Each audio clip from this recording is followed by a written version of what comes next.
हमारे चैनल को अवश्य सब्सक्राइब करें और नए अपडेट्स सबसे पहले पाने के लिए इस बेल बटन को दबाना न भूलें।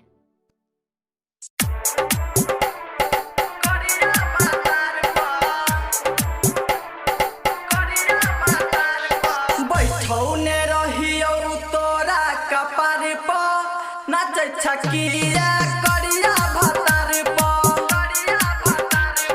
बैठौने रहियो तोरा कपार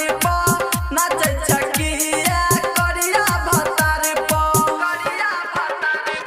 जखन जइभी सुतैल बेड जखन जइभी सुतैल बेड मरतौ गे छौड़िया तोरा लथार सा नाच छकिया एना करिया भतार बैठौने रहियो तोरा कपार नाच छकिया गे करिया भतार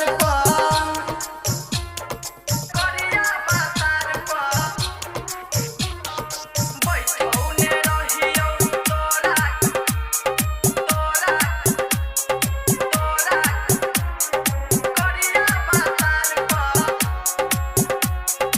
music by DJ Umesh, Shukipur बाजार। तोरा मान लियो गे फूल गुलाब के तोरा मान लियो गे फूल गुलाब के देला तू ना साजे लागै शराब के चाहन रहियो जानो से ज्यादा चाहन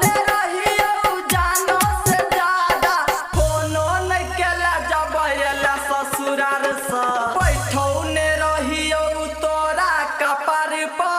नाच छकिया करिया भतार बैठौने रहियो गे तोरा कपार नाच छकिया एना करिया भतार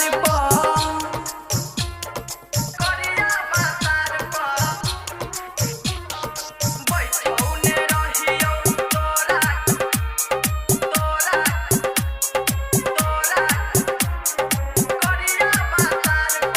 music by DJ Umesh, Shukipur बाजार। भूल ना पैबौ गे तोहर सुरतिया भूल ना पैबौ गे तोहर सुरतिया तोरे ला धड़कै छौ अखन गे छतिया याद नै करी है प्रेमी मुकेश के माजा तुली है राकेश कमले सुदागार सा बैठौने रहियो तोरा कपार नाच छकिया